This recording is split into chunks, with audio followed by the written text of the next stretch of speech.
Hartford's #1 for hip hop and R&B. This is the B2C team. My name is Jenny Boom Boom. We got DJ Michi here. What up, Meech? What's up? What's up? And today we have our friend, Dr. Rebecca Ellick from the Wheeler Family Health and Wellness Center here with us. Hello. Hello. How are you? Great. So I've been following you on Instagram. I love looking at all your family pics and such. But I've also seen the fact that you are vaccinated. You are fully vaccinated now, Dr. Ellick, right? With the COVID-19 vaccine. I got my vaccine just before Christmas, my first one. Okay. So how are you feeling after having the vaccine? I'm feeling free and hopeful. As far as physical stuff goes, I got my first vaccine just before Christmas, had a sore arm, ran 5 miles the next day, did just fine. Now, because of the vaccine, were you able to run the 5 miles? Does it give you superpowers or? I wish. No, probably some training, but yeah, but it did not impede me from doing that, which I think is definitely worth mentioning. Okay. I got the first dose of the Moderna shot in December, second dose in January, and felt pretty good after the second one. I did have just feeling kind of a little run down, didn't feel so good, still managed to work the whole day. I did not get like a high fever or anything, just didn't feel great, but it lasted a day, and I'll take that over COVID any day. Right. So with that being said, is a lot of, the rumors are swirling that after your second dose, you tend to get sick with the COVID-19 vaccine. Also, depending on which vaccine you do get. So talk to me a little bit about the process of picking a vaccine and how it all works. So at least with the Pfizer and the Moderna vaccines, if you think of it as the first shot gives your body a picture of what that spike protein on the virus looks like. And so your body mounts some immune response to be ready for when it's exposed to the actual virus. And then the second vaccine, the second dose, gives you a re-exposure to that same picture, if you will. And in a certain percentage of people, that causes their immune system to kick into action because they think they're being exposed to the COVID virus. And they get ready, they make more antibodies, and you feel maybe a little bit sick for a day or two, but then you're better and it's fine. And I think that's often a good sign. We're seeing more young people having more side effects after the second shot because their immune systems are more robust. Either way, if you have no side effects, that's okay too. But in general, we're now starting to see the Johnson & Johnson vaccine. Some people are getting some side effects after the first shot. If anything, it lasts 2 days. And I think it's worth it personally. I think this pandemic has taken a toll on all of our lives and many of our families. Being able to see a light at the end of the tunnel and look towards getting people vaccinated so that we can go back to gathering in public, we can go back to going to concerts, we can go back to living our lives. I think it's worth being sick for a day or two so that we don't infect grandma and grandpa or, the pregnant people we know or our cousins and friends and so forth. So when you're talking about the 2 different doses, are they 2 different doses, meaning like 2 different vaccines, or is it just the same one that you're given 2 times? Same one, you're given it 2 times. Okay, I wasn't quite sure. No, fair question. Yeah. Okay. So as far as, I know you have questions, Michi. Let me just get mine in and then you can get yours. Okay. So as far as the vaccines, because Michi's looking at me like, I got questions too. As far as the vaccines though, are they all the same? Besides, I know you said with Johnson & Johnson after the first one, you could possibly get sick. But do they all have the same, substances, same protein, same whatever in them? Am I saying any of the right things when I'm talking about what's in vaccines? I really don't know. It's all good. So the Pfizer and the Moderna vaccine, which are the ones that have been out since about Christmas, those vaccines are using an mRNA technology. But it's basically teaching your body to recognize that little spiky protein that you see around the circle. And that's how it works. And then the Johnson & Johnson vaccine is what they call a viral vector. But again, it's using a deactivated cold virus. It will not give you the cold. but it teaches your body to recognize that spiky protein. So roughly similar endpoints, slightly different approaches. None of the vaccines have anything that's really new or scary in them. All of the ingredients are ingredients you get in other vaccines. There's nothing, I mean, we've been making vaccines for 10 years or more using a lot of these same ingredients, and it's just not that scary. Why the rumor mill is what it is, I'll never know. Shoot, Meech, go ahead with all your rumors and questions now, because Right. Michi is, you know, I'm getting my first vaccine and I am very nervous about it, but I'm going to do it. But Michi looks at me, you know, like he's just not, you know, he's not interested in getting it done. But you also had to like yell at him about the flu shot last time around too, there, Dr. Alex. So I'm sorry. Go ahead, Meech. So I mean, I just wanted to, I guess, start. I mean, I'll say for myself, I understand, you know, why we are getting it. I understand why we need to get it. I understand, I guess, in a sense of like, for me, with my job, I understand that I definitely, you know, at some point I do need to fly. I do need to get on an airplane. I do need to travel. I do need to do all of these things. So I'm not going to say that I'm like super duper against it, because I know eventually it is just going to be something that I definitely have to do. But I just want to kind of bring it back to, we had a conversation, I think maybe the last time that we talked, or maybe the time before that. And I know that we were kind of talking about just, it was around the talks of just, you know, the vaccine talks. And I know you expressed some concerns just in the sense of like some of these companies maybe making it too fast or just that type of stuff. So what I want to know from you is what allowed you to, I guess, get to the point where you are now to now feel comfortable with getting it. Great question. I think I did a lot of research. And I think the important thing when you're doing that is not to do your research on YouTube or Facebook, but to look at trusted, reputable sources. So wheelerhealth.org/crushcovid. I helped make some of the handouts we have on there. We have some from the CDC on there. But wherever you get your information, you want to get good information. So for me, it was helpful for me to know that, yes, the mRNA technology is new-ish, but it's really something we've been working on for 5 years. So they had the technology. This was just the first virus where they were able to kind of put the puzzle pieces together. And they might come up in your later questions. I know there's been questions about fertility related to those vaccines or all kinds of other things, but the cool thing about the mRNA, as you learn about that technology, is it is a protein and it disappears. Like, just like any other thing that you eat or digest, or your body breaks it down.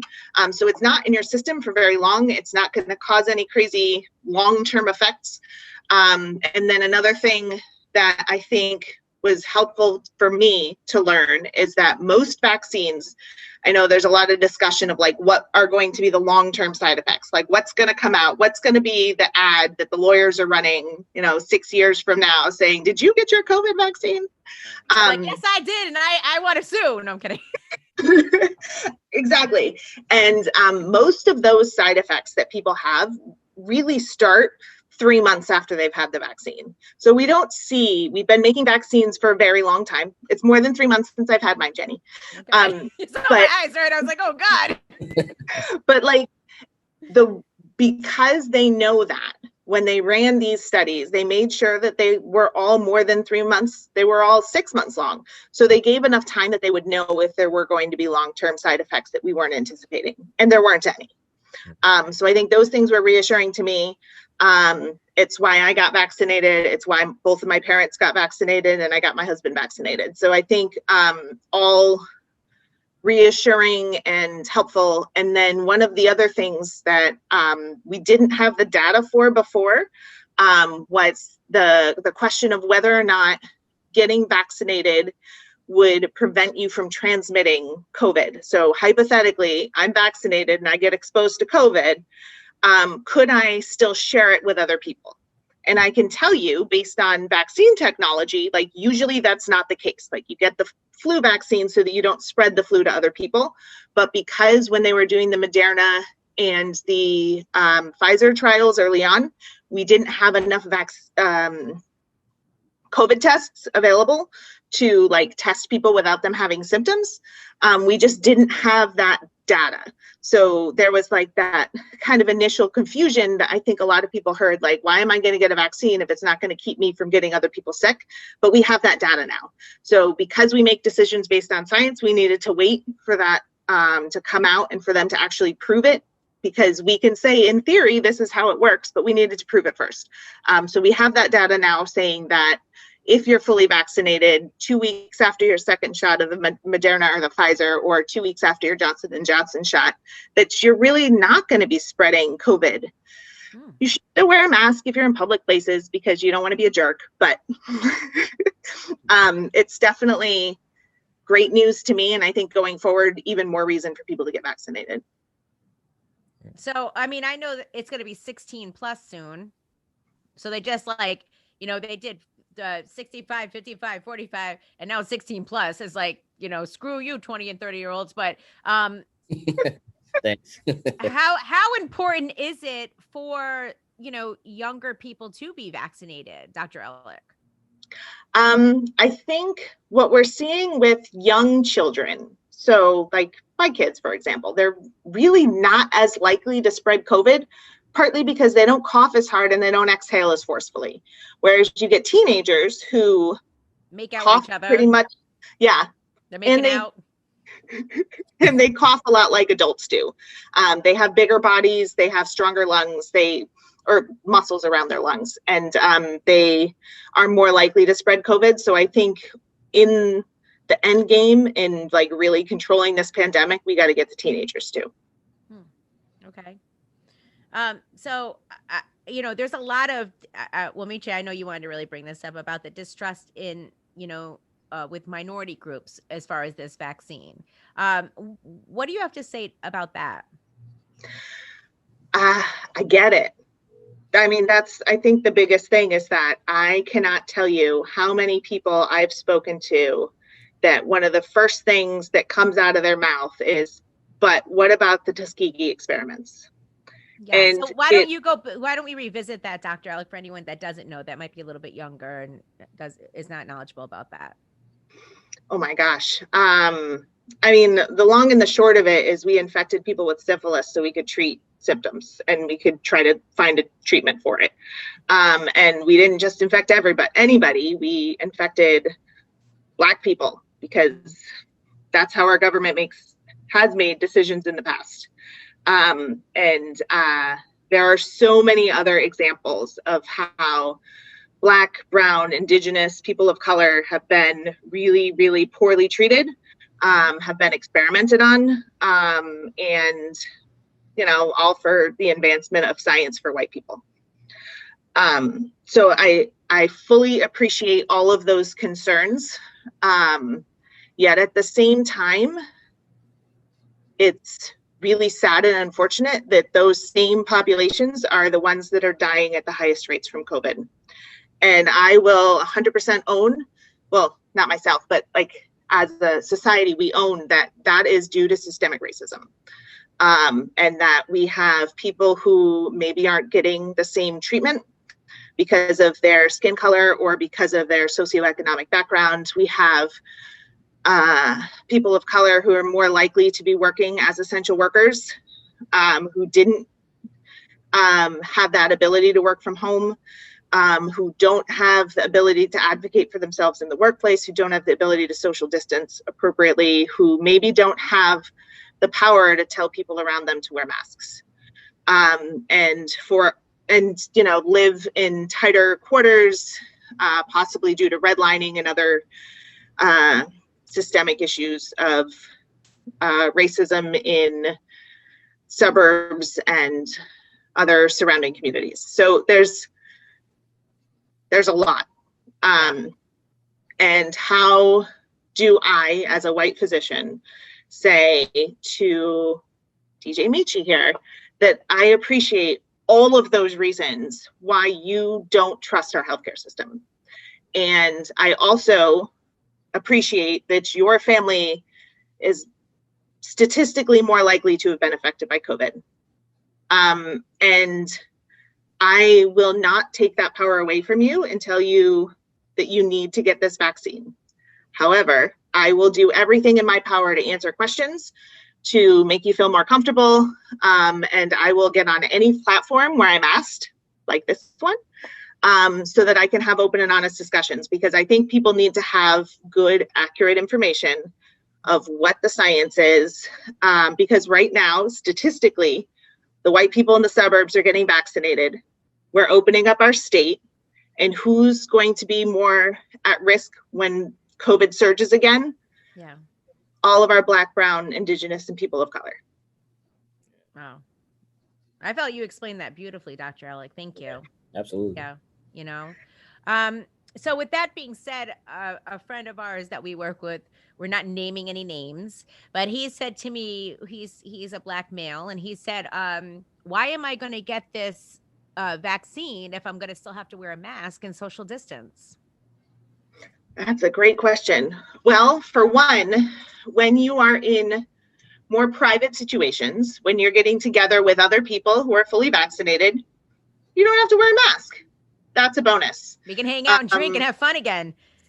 Exactly. So like that is really what is going to enable us to go back to having more normal lives. That said, when you're going to Dunkin' Donuts or Walmart, for the sake of those employees, you follow the rules. You wear your mask because they don't know who's vaccinated and who's not. And don't be that jerk. Like, and I think that's the big difference. I'm in the general theme, just don't be a jerk. But I think knowing that I am less likely to infect the people around me, I have started eating indoors at some restaurants again, which is something that I was not doing before. Right. And I'm tipping really well because I know it's really hard to keep restaurants open right now. Right. And I think as you look at our economy and what's going on in our state and in our world, like in order for us to open back up and someday be at a point where we don't need to wear masks, we need a lot of people to get vaccinated. Okay. That's kind of one of the I guess questions I had too, was looking at like obviously we're just in just a whole new world, you know, with just the way that we do things, and obviously with the world trying to slowly open back up.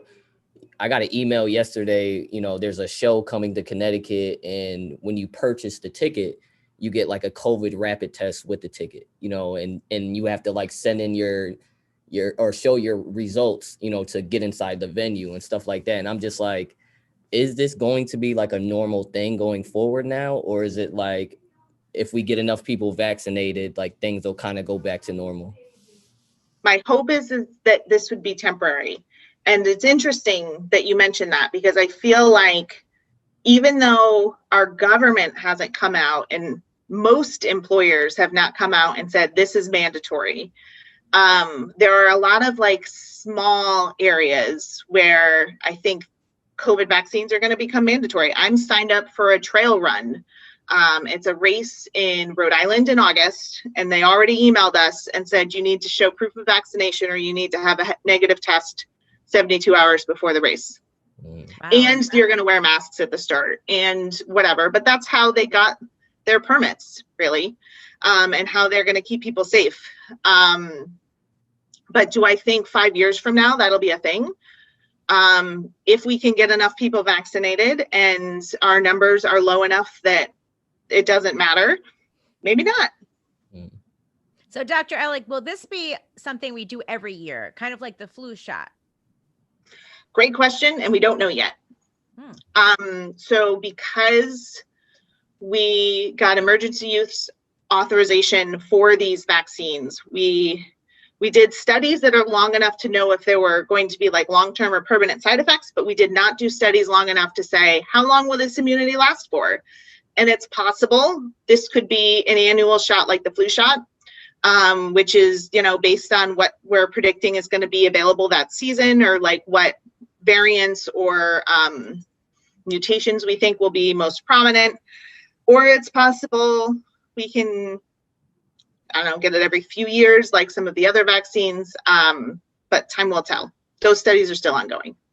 Okay, and I have another question. As far as the variants you just brought up, the vaccine, does that cover these variants? Because we have one from like Africa, we have them from all over the place.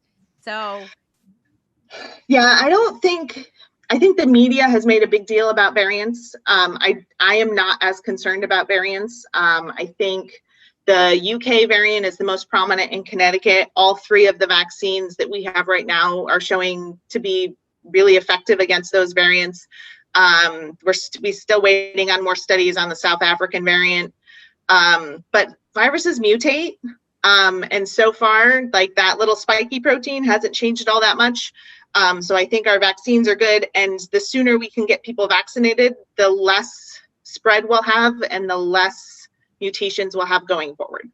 So basically the vaccine is, so if you get sick, you more than likely will not die. You will, Correct. It safeguards you pretty much against dying. You may still get sick in the future. Like when you get the flu shot, you might still get the flu, but you won't get it as badly. You won't be sitting there, praying with your Bible that you're going to get better. You'll be like, I have the flu, and it's, you're going to get over it pretty quick. That's what this vaccine is for. Yes. So there is just about 100% chance with all three of our current vaccines that if you are fully vaccinated, that you will not get severe COVID, you will not end up in the ICU, and you will not die from COVID. And that's huge. Yeah. Because that was the scariest thing for me. Anytime we've ever talked about COVID, the three of us, I've always pictured myself getting it and ending up in the ICU on a ventilator. And I just would have that picture in my mind of myself there in a diaper, unconscious, and it would scare me to death. I mean, that's what really, really scared me more than anything, or not being able to call my family. I mean, not talk to anybody. And those horror stories, so yeah. The fact that we do have this vaccine to hopefully prevent that from happening is a great thing. And then we were on college tours in Boston last weekend with my daughter, and we were at one of the universities she was accepted to. And I asked the admissions officer, are you guys going to make sure the kids are all vaccinated before coming on campus? And she said they, really didn't have like a set of rules yet in place because everything is still moving and changing, right? So, but do you think this will be something that kids, I mean, you said the older kids should probably get it, but even younger kids should, get in the future when it goes, comes to going back to school and all of that, or? Yes. I think as time goes on, and we have, frankly, more vaccine availability, I think and like part of the reason why we're opening up in April to 16 plus is because we anticipate having enough vaccines to do that. Whereas when we started in December vaccinating people, it wasn't a concern over having willing arms to put shots in. It was, we didn't have enough shots made. So we here at Wheeler, we were running out of vaccines and then waiting for the next order the next week. And so I think as production has increased on all of the vaccines and it becomes more accessible and less of an issue of having enough vaccines, then we should open it up to everybody and we should get everybody possible vaccinating, which is why now we have pharmacies doing vaccines. I signed orders for some other pharmacies, for Genoa Pharmacy, to start offering vaccines. Walgreens, Walmart, like everybody that can vaccinate should be vaccinating. And then, that it just decreases the barriers to accessing vaccines if people can go to their local neighborhood, Walmart or drugstore. Right. Well, what do you think, Meech? He's just like, I don't know. I mean, Meechy, you're early 30s. Yep. I mean, Meechy, what are you afraid of? He's like all the same things as a flu shot. I don't know if Nothing's changed. I don't know if I'm necessarily afraid. It's just I don't know. I don't know what it is. I think it's just I think I'm still processing everything, period, So I think it's just trying to come to grips of what just is going on in life, so yeah. I think that's probably the biggest thing with me. I think we're Yeah. all kind of still in shock, right? Yeah. I mean, I know that people are like some people are acting like things are kind of normal, but I feel like I'm still in shock from the last year and having to absorb everything that happened and our lives changing so incredibly much and losing loved ones to this virus and just everything that we've endured as a society. It's just, I understand, Michi. I Yeah. understand. Yeah. It's a Yeah, tough the thing. world went bananas. Oh Yeah. my gosh. Well, Dr. Ellick, we love talking to you and thank you so much. I'm going to get my first vaccine and then we can regroup after I had my second. I haven't seen any zombies walking around yet, so I'm hoping for the best. I don't seem to have any GPS trackers that I can find. I have not grown wings. Do you know there's an actual commercial we're running on the radio where they talk about all those rumors and they, address every single one, even the trackers. Yeah. I wouldn't need my watch anymore. I mean, gosh, I got my phone that's tracking all my movements and I got my watch with the GPS device. I could lose all of those if I had a GPS tracker in my arm. Listen, I'll talk about something. Me and Michi be talking about like Justin Bieber, and Justin Bieber pops up on my phone an ad about him or something, news wise. All of a sudden, I'm like, yo, they're listening to everything we're saying anyway. So I don't think they need to put a tracker inside of us. But okay. Oh, quick question. I also read a news story a while back when there wasn't enough vaccines that they were talking about just giving everyone one vaccine, at least to just kind of cover them a little bit. But you should definitely have both vaccines, right? Because Yeah. I'm trying to duck out after the first one. No, you should get both vaccines. I think one vaccine offers you some protection, but we don't know how much or how long for. And we know that the second vaccine, if you get the Moderna or the Pfizer, that second vaccine really does make a difference in giving you full protection. The Johnson & Johnson, again, it's a slightly different mechanism. You only need one vaccine. That's great. But whichever vaccine you get, you should follow the full protocol. So if you get the Moderna, you should get a second Moderna. You shouldn't try to get a second Pfizer just to mix it up. You want to make sure it's like a vaccine cocktail. Like, hey, I'm gonna get one excuse me, can I get one Johnson & Johnson, one Moderna, and one Pfizer? I want to see what happens. a little bit of everything. Yeah, it's kind Add of some like turmeric in there. it's like don't